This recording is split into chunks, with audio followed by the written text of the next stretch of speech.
Hey, what's up, everyone? Welcome back to the channel. I'm Matt here at Matt's Great World, and well, today we're gonna get started with our very first official video. Now, some of you may have already seen the introductory video, which if you haven't, that's fine. I don't care if you have or not. But in that video, I specifically talk about what this whole channel is going to be about. So if you're interested, go check it out on my channel page. But to move on to the subject of today's video, what we're going to be doing is we're going to be taking a broad look at what we've gotten from the Dragon Prince. Yes, I know some of you guys are going to be bouncing out of your seats because you're like, oh no, now someone else is covering the Dragon Prince. So many people are talking about it. What's so great about it? Well, we're going to get into that in today's video, and we're also going to come up with some Season 5 theories. Now, I know it's a little early, but that doesn't mean we can't start speculating right now, because I've already seen every single season of The Dragon Prince. I've read both of the graphic novels that have come out. I've read Through the Moon, right here, and The Blood Moon Huntress. And we're going to be talking about those in this video as well, in our kind of like broad recap and analysis.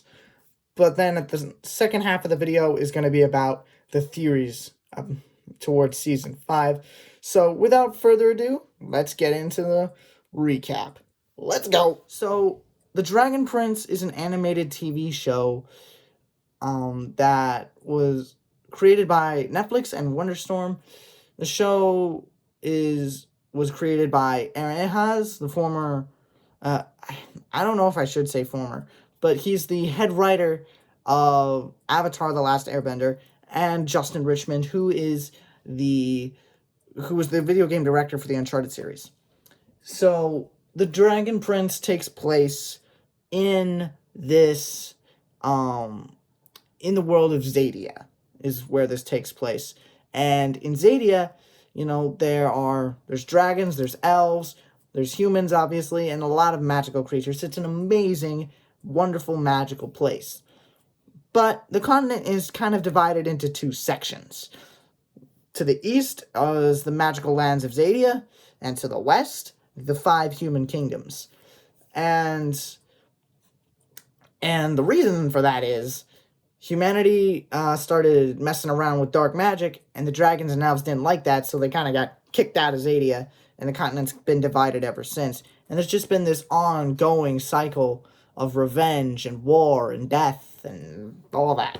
And, you know, the dragons and elves have just, you know, they're fed up with the humans are fed up with the elves, and when we first arrive in Xadia, there's a big boiling point going on. And we'll talk about more as to what brought us to that boiling point later on in the recap.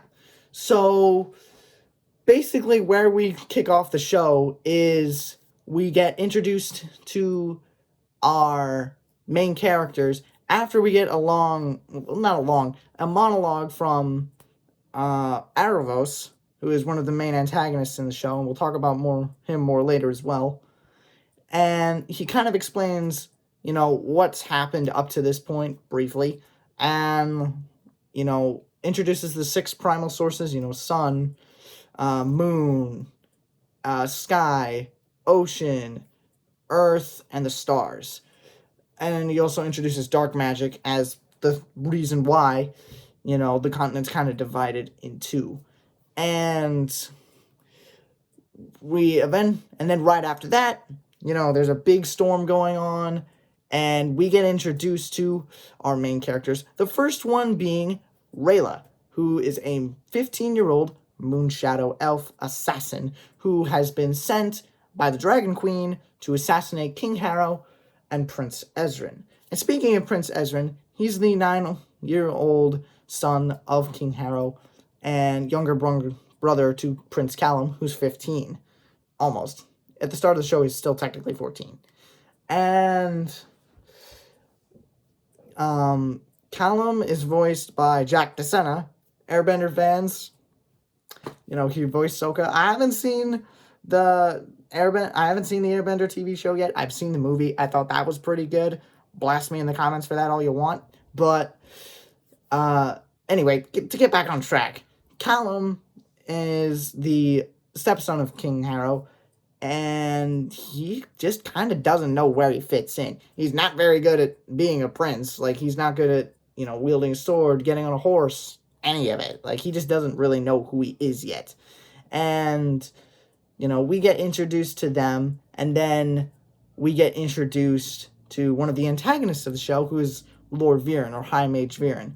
He is a dark mage. He is a practitioner of dark magic, and he is also one of the closest advisor to King Harrow, who is obviously king of Katalis, and we eventually find out that Rayla and the other assassins are out to kill Harrow because Harrow killed the Dragon King and destroyed his only egg.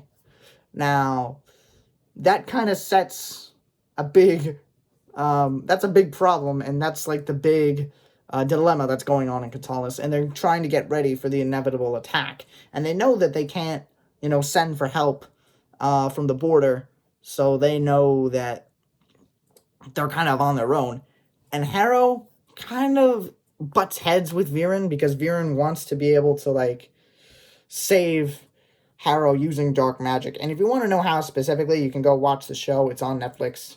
It's amazing. I totally recommend it. And eventually we kind of have Rayla, kind of defy Runan, who is like her guardian, and because she failed to kill a scout who discovered them. Now, bear in mind, Rayla's 15, never taken a life ever, and, she just kind of hesitates. And that's why, the king knows that they're coming. Runan gets mad at her. He's like, I understand you're just a kid. I shouldn't have brought you along. You just stay here, and if we're not back by dawn, head back to Zadia. But the problem is, she's got like this little, she's got little wristbands on her wrist. They're called assassin's bindings, and, and they get tighter and tighter until her mission is complete, and she wants to be able to finish this fight and do what she was set out to do, and eventually defies Runan and goes to like sneak into the castle, and eventually meets Callum. She meets Ezran, and the three of them eventually find out that the Egg of the Dragon Prince is actually still intact and it wasn't destroyed. And eventually they decide to set out on a quest to go return the egg to the Dragon Queen. And that's kind of what the first 3 seasons are about. They go on a quest to return the egg to the Dragon Queen. There's a lot of trial and tribulation. Eventually, Callum finds out that his dad's dead, and Ezran does as well. Rayla kind of struggles with, when should I tell them? And they're just kind of on the run. They're being hunted and everything. So eventually, during the events of season 3, Callum and Rayla, and a lot of you probably know this already, but if you don't, bombshell, spoiler, by the way, spoiler warning for everything. I should have done that at the beginning. My fault. And basically what happens is Rayla and Callum eventually fall in love during the course of the 3rd season. And, at the end of the 3rd season, they defeat High Mage Viren, who launched an assault on Zadia, and, the Dragon Prince gets reunited with his mother, who was basically in a coma ever since her mate was killed, and she thought that her egg had been destroyed. And that was like a couple of months before the whole show even takes place. And also a nice little tidbit to know is that during, like, halfway through season 4, Viren eventually falls under the control of a Star Touch elf by the name of Erebos, who's like the big main antagonist of the entire show. He's like Thanos, in a way. He's like been pulling the strings right from the start of everything. So that's kind of what Erebos is. Now, in season 4, between season 4 and season 3 and season 4, excuse me, I don't know why it took me so long to get that out, there was a 2-year time gap. The first thing we know that happened after season 3 was the events of the Through the Moon graphic novel. It's a great graphic novel. I totally recommend it. You can find it on Amazon or wherever you get your graphic novels. Now, Through the Moon takes place 3 weeks after the events of the season 3 finale, and basically the gang, Ezran, Rayla and Callum, and a few other friends go to this place called the Moon Nexus, where they have to reincarnate a Moon Phoenix. Now, there's a lot of details I'm skipping over here for the sake of brevity, so if you really want to know the full story of Through the Moon, obviously read it, but if you also want to know why they're there, go watch the show. Totally binge-worthy in my opinion. So they go there, and Rita's still kind of confused. She's still kind of restless because she's lost her parents. She thought that they eventually had run away from this elite force called the Dragon Guard, which is pretty self-explanatory. And, she doesn't know what happened to Runan because he eventually got captured early on in the sea, at the end, in the midway point of season 1. And she's basically lost everything that she knows and loves, and she doesn't know what Viren's ultimate fate after the Battle of the Stormspire at the end of season 3. So she's still kind of restless. She's having nightmares. She's worried about whether or not Viren's still alive. They eventually go to the Moon Nexus. Callum, as the show goes on, he eventually starts learning how to do magic. And he finds a way to use the Moon Nexus as a potential way for her to find closure. Bad news is, it almost backfires. But, Callum eventually dives in and saves Rayla. And Rayla, at the end of the book, she initially agrees to go searching for Viren with Callum. But she eventually breaks that promise and goes off on her own to make sure that Callum stays safe. And that's all we pretty much know up until the start of season 4. Sorry, I just hit my iPad.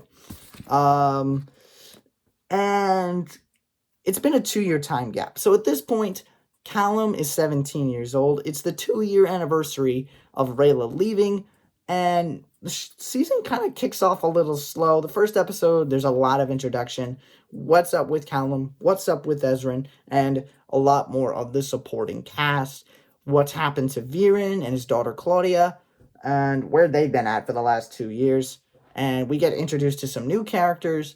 What is happening in the immediate future. And at the end of the episode, we kind of get a little hint as to what's been going on with Rayla as well, because at the end of the episode, Callum and King Ezran, and Ezran, who is now King of Katalis, kind of had a little heart-to-heart talk. And Callum essentially is like, I don't know where Rayla is. I don't know if she's still alive. And if she is, does she even still love me? And Callum, and then Ezran kind of consoles him and says, hey, she's still alive, and wherever she is, she loves you too, is basically what happens.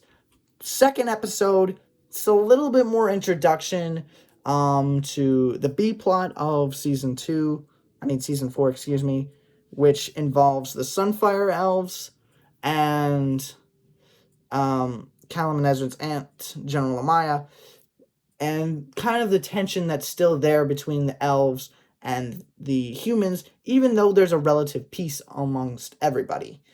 And eventually, at the end of episode 2, Rayla returns. And over the course of season 4, Callum and Rayla kind of butt heads a little bit, because Callum is like, I'm so happy you're back, but I'm so mad at the same time. And people and Rayla just keeps trying. She's like, I want things to go back to the way they were, but I don't know if they can. But, eventually they kind of start to initially mend their relationship at the very end of the season. And we get to learn more about Erebos as well. We learn what he's been doing over the years, like from like almost the dawn of time, basically. Let's just say that. He's been pulling the strings. He's the one behind the war between the humans and the elves and the dragons and all of that. And they ultimately have to go on a quest to find clues to where he's imprisoned, so that way they can stop Viren and Claudia from releasing him in order to save Viren's life. Because he died falling off the Storm Spire, and he also now he gets resurrected at the start of season 4, and he only has 30 days to live. So they kind of need Erebos. So they eventually go on a quest to try and find clues, and the season kind of ends on a cliffhanger a little bit. But if you want to know what I'm talking about in more detail, go watch season 4. It's fantastic, and the characters got a bit of a redesign as well, and I loved a lot of the redesigns. Azarin looked great. Soren, who is like the head crown guard, the head person in charge of keeping Callum's Ezran, safe. And then there's Corvus. He's also part of the crown guard. There's more about his character that I could talk about, but I'm not going to for the sake of time. And also, we kind of see how much they've grown and how much they're maturing. And Rayla, one thing that I do like about her was, her design was impeccable. Kudos to whoever redesigned her, because damn, they hit it out of the park. I wish I could show you a picture, but she looked fantastic. She grew up a lot over that 2-year time jump. And not only that, Rayla, oh boy, she did not even need to say a word. She didn't even need to do anything. She looked fantastic at all times. And also from a personality standpoint, it also seems like she's matured a lot, because she had a lot of time to just be with herself and reflect on her decisions and her life, and just kind of how everything works in the world, and kind of discovering herself a little bit more, because at the beginning of episode 3 she's kind of talking to Callum, but he's asleep, so he doesn't know, and she's kind of saying to herself, I was so hell-bent on revenge that I risked losing you, even though I was trying to protect you. And I also ended up hurting you in the end. And she didn't want that. There's also a short story on the Dragon Princess official website called Dear Callum. And it's great. It's basically her parting words to Callum at the end of Through the Moon. So that's pretty cool. So that's where we're at in terms of the show so far, and what we know up to this point. So here are my season 5 theories. Okay, so in terms of what we're gonna see in season 5, there is a lot that we could discuss, and literally anything is possible at this point, because I think not only has the Dragon Prince taken a step up in terms of just about everything, like the storytelling, the animation, and the character designs, everything was a step up from where it was in season 3, and the show is constantly getting better, in my opinion. Now, feel free to share in the comments down below what you guys thought of season 4, but so far, what I think we'll get in season 5, based on how season 4 ended, there's going to be a few different things. Number one, and I think this is the most important thing for any Dragon Prince fan, is the fact that I think Rayla and Callum are going to start mending their relationship, and they're actually going to be actively doing it. Because in season 4, they're kind of like, Rayla was kind of trying to get Callum alone so she could talk to him, but Callum was like, I'm not having any of it right now. I'm still kind of trying to process the fact that you came back after 2 years without even telling me where you were. Like, he was scared for her life, and he changed a lot, and it hurt him a lot. But at the very end of the season, he's like, I'm just so happy you came back. It just kind of throws all the anger out the window. At least in my opinion, I think that's what happened. Maybe I'm wrong. We'll find out when season 5 actually comes. So I think we're going to see them actively trying to repair their relationship. Maybe we'll get a Raylan kiss at some point. I don't know. But I do think they're going to actively be talking to each other. They're going to actively be working to fix things. And I think, we're going to see them work together a lot more. And I think we're going to see them grow up a lot and mature a lot in season 5. And also, my next theory is I think what will happen in season 5 is we're going to get a little bit more backstory on where Rayla has been through them kind of trying to mend the relationship, because maybe Rayla will kind of explain everything that happened to Callum and try to help him understand where she was, why she was doing what she did, and even how in the world she got that little cuddle monkey. All we know is that she, and for those of you who don't know what I'm talking about, it's the cuddle monkey is Stella. It's pretty self-explanatory. If you go watch the show, you'll find her. I was surprised that she didn't have much of a role in the show as I thought she was gonna have, but okay. I thought it was fine, to be honest. But we're gonna see a lot. I think we're gonna see a little bit more of Stella in season 5 as well. And I think we're also gonna find out, what happened in that regard. Because season 2 was a lot of backstory and kind of, what led up to these events. Now, if Aaron Ehasz and Justin Richmond kind of do the same thing with Callum and Claudia, because with Rayla and Claudia, because they were the ones that we don't know much about what happened to them in the 2-year time jump. So, in that regard, I think we're going to see a lot more backstory in that sense. We could also get a little bit more backstory in some other parts of the lore. Maybe we'll learn more about the Sunfire Elves, or a different kind of elves, or a different species of elves. I don't know. But I do think we're going to get a lot more backstory, and we're going to get a little bit more storytelling in season 5. And another theory that I have about season 5 doesn't exactly correlate to the season itself, but it kind of does. I think that we're going to get season 5 in June of 2023. I've seen a lot of articles online that have said that it'll probably come out mid-2023, which is fine, because, you need to let the hype die down before you start things up again. And the reason I also say June is because from what I've read and what I've discovered is that the show is written in like 3 or 4 different phases, if you will. Seasons 1 through 3 was phase 1. It's kind of like MCU.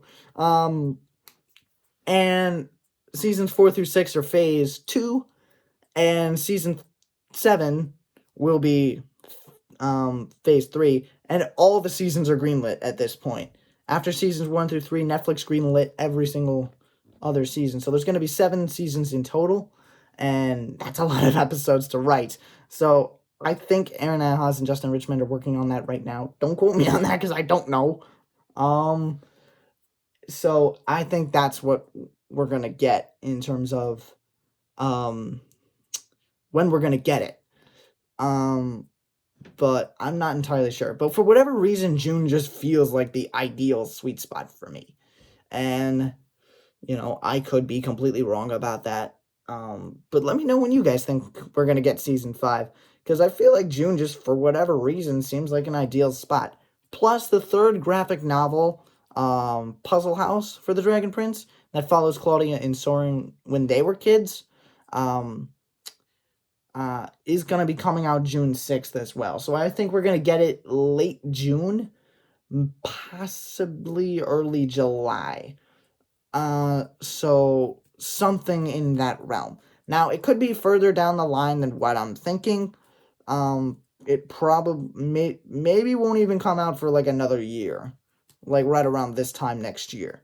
I don't know. We'll know more when we get there. And I'm excited for it. I'm all here for it. I'm ready for more Dragon Prince, because this is a show that is very much meant to be watched straight through, in my opinion. When I first started watching seasons 1 through 3, I didn't even know that I was jumping from season to season so quickly, because it all just felt like one big coherent piece. Now, I have yet to watch it 1 through 4. But I do feel like this is a show where you can just binge it all the way through and have a better understanding of the story than watching it season by season or episode by episode. Not to say that you can't do that. I totally think you can. But in my opinion, that's just kind of where I'm at in terms of the how the show can be watched. All right, guys. That's all for now. I'm glad you guys tuned in. Thanks so much for watching. It means a lot. If you like this content, leave a like down below. Please consider subscribing. And, if there's anything else I can do to improve the content of this channel, seeing as how I'm just starting out, let me know. And if you want to see some of your theories potentially featured in a video, let me know. I'll try to see if I can put some in a Season 5 theory video that I'll probably come out with sooner or later. And I'll do a deep dive on the Blood Moon Huntress and where that stands in the timeline in another video. But overall, both of these graphic novels, 5 out of 5 for me. I don't need to do much of a review to tell you how good they are. And I'll let you also be the judge as well. Alright, guys. Now that we've covered all the bases that I wanted to talk about today, thank you so much for tuning in once again.